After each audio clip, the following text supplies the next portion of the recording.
Good evening, students. Welcome to VSK spoken English class.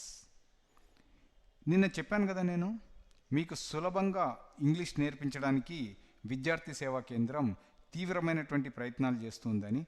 అందులో భాగంగా ఈ సెకండ్ సెషన్లో మనం మరికొన్ని స్పోకెన్ ఇంగ్లీష్ వాక్యాల గురించి తెలుసుకుందాం. ఈ సెషన్లో మనం వాంట్ టు అనేటటువంటి పదాన్ని మనం ఆంగ్ల భాషలో ఎలా ఉపయోగించాలో నేర్చుకుందాం. రైట్. సో ఇక్కడ ఏంటంటే, మనం ఏదైనా ఒక పని చెయ్యాలి అనుకున్నప్పుడు, అంటే అనుకోవడం అన్నమాట, అనుకోవడము అనేటటువంటి దాన్ని తెలియజేయడానికి మనం వాడేటటువంటి పదం ఏంటి? Want to. ఇది మనం వాడేటటువంటి పదం వాంట్ టు అన్నమాట. సో ఈ వాంట్ టు అనేటటువంటి పదాన్ని ఇప్పుడు మనము ఆంగ్ల భాషలో వివిధ వాక్యాల్లో ఎలా మాట్లాడాలనో తెలుసుకుందాం. సపోజ్ ఒక ఉదాహరణ తీసుకుందాం. నేను అమెరికా వెళ్ళాలి అనుకుంటున్నాను. రైట్. ఇక్కడ ఏంటి, అనుకోవడము అనేటటువంటిది ఎప్పుడైతే వస్తుందో వెంటనే ఏం రావాలి మీ మైండ్కు? వాంట్ టు అనేటటువంటి పదం గుర్తు రావాలి. రైట్. సో కాబట్టి అనుకోవడము అనేటటువంటి ఎక్స్ప్రెషన్ ఎక్కడ వచ్చినా మీరు వాడాల్సినటువంటి పదం వాంట్ టు. ఓకే. సో ఇప్పుడు ఇందాక చెప్పినటువంటి వాక్యంలో నేను అమెరికా వెళ్ళాలి అనుకుంటున్నాను, ఇక్కడ సబ్జెక్ట్ ఏంటి? నేను కదా. సో కాబట్టి ఐ అనుకోవడం ఏమవుతుంది? ఇమ్మీడియట్గా వాంట్ టు అనేటటువంటిది రాయాలి. I want to. ఏమనుకుంటున్నావు? అమెరికాకు వెళ్ళాలి అనుకుంటున్నావు. అమెరికా వెళ్ళాలి అనుకుంటున్నావు కాబట్టి వెళ్ళడం ఏమవుతాను? వర్బ్ గో కదా. I want to go. ఎక్కడికి వెళ్ళాలి? అమెరికాకు. కాబట్టి గో టు అమెరికా. సో ఇప్పుడు నేను అమెరికా వెళ్ళాలి అనుకుంటున్నాను అనేటువంటి పదాన్ని ఎట్లా చెప్తాం మనం? I want to go to America. అంటే ఐ సబ్జెక్ట్ ప్లస్ మనం ఇక్కడ వాడాల్సినటువంటి పదం ఏంటి? Want to. ఎందుకు? అనుకోవడము. తర్వాత వర్బ్ ఏంటి?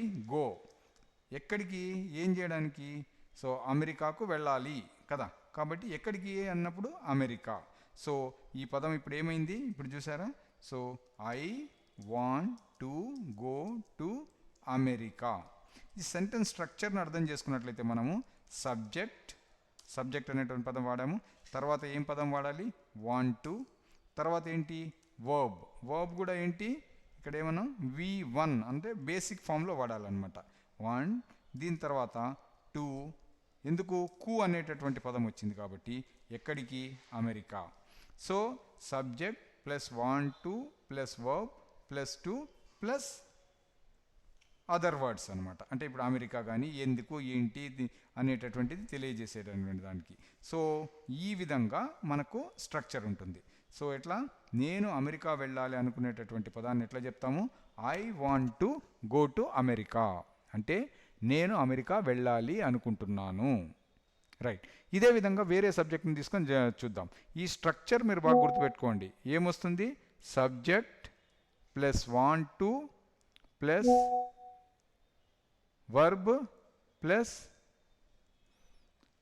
అమెరికా అనేటటువంటి పదం, టు అనేటటువంటి దాని తర్వాత అమెరికా అనేటటువంటి పదం వస్తుంది. రైట్.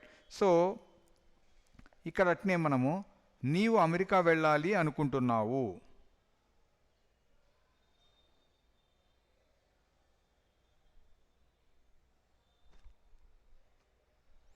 నీవు అమెరికా వెళ్ళాలి అనుకుంటున్నావు. సో నీవు అమెరికా వెళ్ళాలి అనుకుంటున్నావు అన్నప్పుడు ఇక్కడ నీవు అంటే ఏమొస్తుంది? Subject. Same thing, subject plus want to plus verb plus to plus America, ఇక్కడ ఏదైతే రాయాలనో. సో కాబట్టి ఇక్కడ ఏంటి? నీవు అమెరికా వెళ్ళాలి. నీవు అంటే సింగులర్ కదా. నీవు అనేది నీవు వస్తుంది, యు అనేది నీవు వస్తుంది, మీరు వస్తుంది. కాబట్టి ఇక్కడ మనం సింగులర్లో వాడుతున్నప్పుడు you want to go to America. మీరు అమెరికా వెళ్ళాలనుకుంటున్నారు. అప్పుడేంటి? సేమ్, మీరు కూడా ఏంటి? సబ్జెక్ట్ యూనే కాబట్టి you want to go to America. So అదేవిధంగా మనము లేక మేము సో అనేటటువంటి పదం ఏది? ఏ వర్డ్ తెలియజేస్తుంది? వి కదా.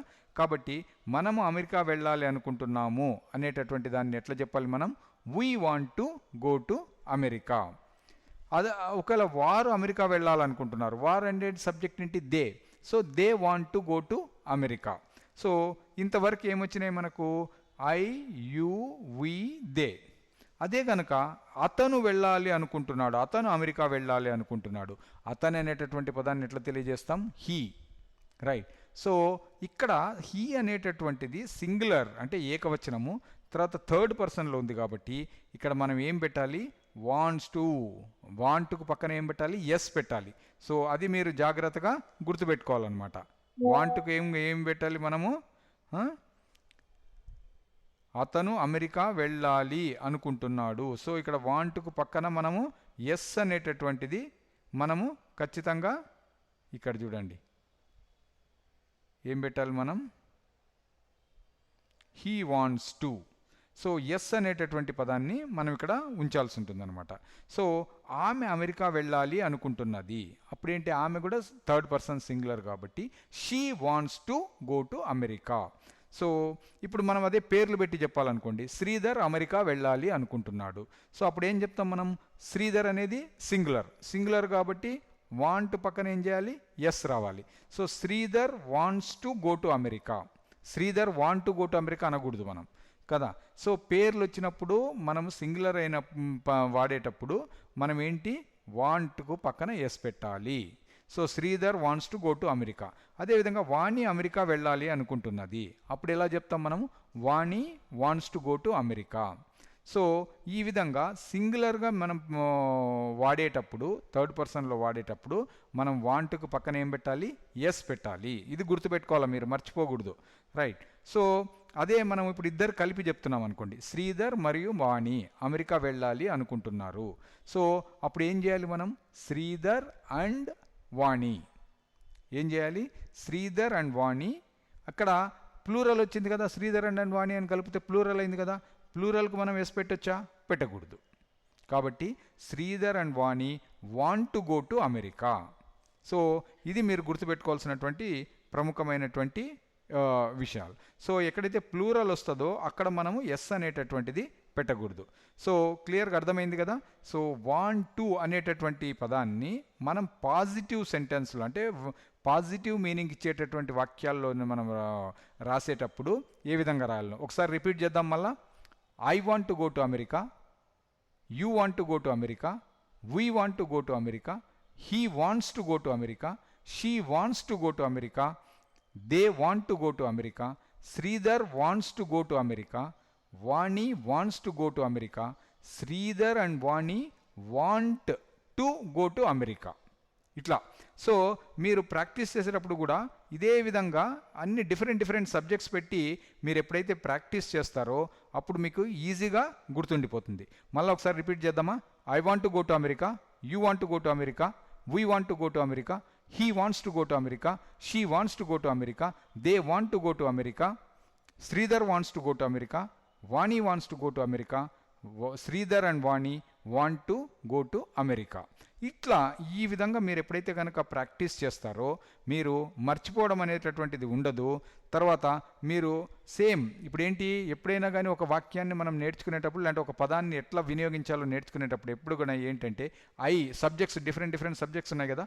I, you, we, they, he, she, next names.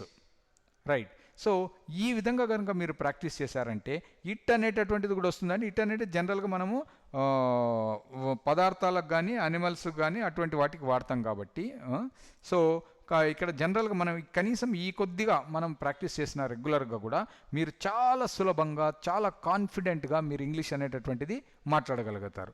ఇక్కడ బాగా గుర్తుపెట్టుకోండి, ఇంగ్లీష్ వింటే రాదు, మాట్లాడితే వస్తుంది. వినాలి, విన్న తర్వాత దాన్ని మీరు ప్రాక్టీస్ చేయాలి, అంటే మాట్లాడాలి. సో మాట్లాడడానికి మళ్ళీ ఇంతకుముందు చెప్పినట్ల రకరకాల మార్గాలు, మీతో మీరు మాట్లాడుకోవడం. ఇప్పుడు నేను ఎట్లయితే మీకు చెప్తున్నానో అది మీతో మీరు మాట్లాడుకోవడం అనమాట. రైట్. సో మీకు తెలిసినటువంటి ఫ్రెండ్స్, పక్కన ఉన్నటువంటి వాళ్ళు, ఇంట్లో వాళ్ళు, సభ్యులు, అన్నదమ్ములు, అక్క చెల్లెళ్ళు, తల్లిదండ్రులు, వీళ్ళతో మాట్లాడాలని అనుకుంటే మీరు వాళ్ళు హ్యాపీగా మాట్లాడండి. సో వాళ్ళకి ఇవి చెప్పండి, రిపీట్ చేయండి ఇప్పుడు చేసినటువంటివి. సో మీరు ఎంత బాగా ప్రాక్టీస్ చేస్తే అంత చక్కటి ఇంగ్లీష్ మీరు మాట్లాడగలుగుతారు.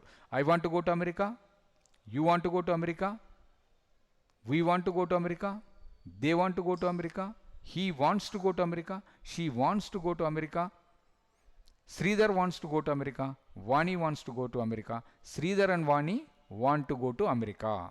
సో ఈ విధంగా మీరు ప్రాక్టీస్ చేయండి, చక్కటి ఇంగ్లీష్ వస్తుంది.